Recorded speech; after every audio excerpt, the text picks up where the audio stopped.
بسم اللہ الرحمن الرحیم۔ صرف 5 منٹ کا مدرسہ قرآن و حدیث کی روشنی میں 1 جمادی الثانی اسلامی تاریخ۔ حضور صلی اللہ علیہ وسلم کا عمرہ کے لیے جانا۔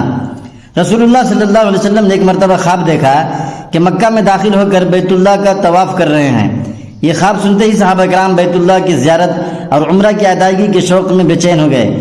چنانچہ ماہ ذی قعدہ سن 6 ہجری میں رسول اللہ صلی اللہ علیہ وسلم 1400 صحابہ کرام کے ساتھ عمرہ کرنے کے لیے روانہ ہوئے اور حدیبیہ پہنچ کر قیام فرمایا۔ خراش بن امیہ خزاعی کو قریش مکہ کے پاس بھیجا کہ ہم صرف بیت اللہ کی زیارت اور عمرہ کرنے آئے ہیں، ہمارا مقصد لڑنا نہیں ہے، مگر اہل مکہ نے بدسلوکی کرتے ہوئے ان کے اونٹ کو مار دیا اور وہ مشکل سے جان بچا کر واپس آئے۔ پھر آپ صلی اللہ علیہ وسلم نے حضرت عثمان غنی رضی اللہ عنہ کے ذریعے ان کے پاس پیغام بھیجا تو انہوں نے حضرت عثمان رضی اللہ تعالیٰ عنہ سے کہا کہ تم اگر طواف کرنا چاہتے ہو تو کر سکتے ہو۔ انہوں نے جواب دیا، میں رسول اللہ صلی اللہ علیہ وسلم سے پہلے ہرگز طواف نہیں کروں گا۔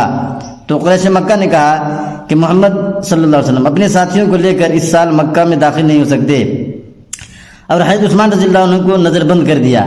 ادھر مسلمانوں میں ان کے قتل کی خبر مشہور کر دی گئی، تو حضرت عثمان رضی اللہ تعالیٰ عنہ کی شہادت کا بدلہ لینے کے لیے آپ صلی اللہ علیہ وسلم نے ایک درخت کے نیچے صحابہ کرام سے بیعت لی۔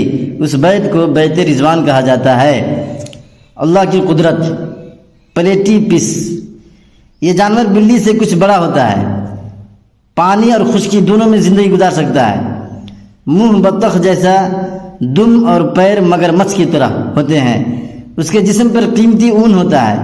اس کے پچھلے پیر میں زہر ہوتا ہے جس کے استعمال سے وہ شکار اور دیگر جانوروں سے اپنی حفاظت کرتا ہے۔ اللہ کی قدرت دیکھیے، یہ جانور انڈے دیتا ہے مگر بچے نکلنے پر ان کو دودھ پلاتا ہے، جبکہ انڈا دینے والا کوئی بھی پرندہ اپنے بچے کو دودھ نہیں پلاتا۔ غرض اس جانور میں پرندوں کی طرح انڈا دینے اور جانور کی طرح دودھ پلانے کی صلاحیت کو کس نے پیدا کیا ہے؟ یقیناً اللہ کی قدرت ہے۔ ایک فرض کے بارے میں، اسلام کی بنیاد۔ رسول اللہ صلی اللہ علیہ وسلم نے فرمایا، اسلام کی بنیاد 5 چیزوں پر ہے۔ اس بات کی گواہی دینا کہ اللہ کے علاوہ کوئی معبود نہیں اور محمد صلی اللہ علیہ وسلم اللہ کے رسول ہیں، نماز ادا کرنا، زکوٰۃ دینا، حج کرنا، رمضان کے روزے رکھنا۔ بخاری شریف حدیث نمبر 8۔ ایک سنت کے بارے میں، جمعہ کے روز نماز فجر کی مسنون قرات۔ رسول اللہ صلی اللہ علیہ وسلم جمعہ کے دن فجر کی نماز میں سورہ سجدہ اور سورہ دہر پڑھا کرتے تھے۔ بخاری شریف حدیث نمبر 891۔ ایک اہم عمل کی فضیلت، اچھی طرح وضو کرنا۔ رسول اللہ صلی اللہ علیہ وسلم نے فرمایا، جو بھی مسلمان اچھی طرح مکمل وضو کرتا ہے پھر وہ کھڑے ہو کر دھیان سے نماز پڑھتا ہے تو وہ گناہوں سے اس طرح پاک ہو کر لوٹتا ہے جیسا کہ آج ہی اس کی ماں نے اس کو جنم دیا ہو۔ مستدرک حاکم۔ ایک گناہ کے بارے میں، لوگوں سے تعریف کرانا۔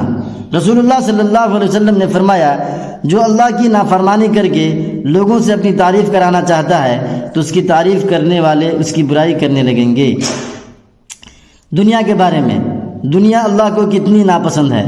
رسول اللہ صلی اللہ علیہ وسلم نے فرمایا، اللہ تعالیٰ نے کوئی چیز ایسی پیدا نہیں فرمائی جو اس کو بہت ہی ناپسند ہو سوائے دنیا کے، کہ جب سے اس کو بنایا ہے آج تک اس کی طرف نہیں دیکھا۔ آخرت کے بارے میں، قیامت کے دن بدلہ قبول نہ ہوگا۔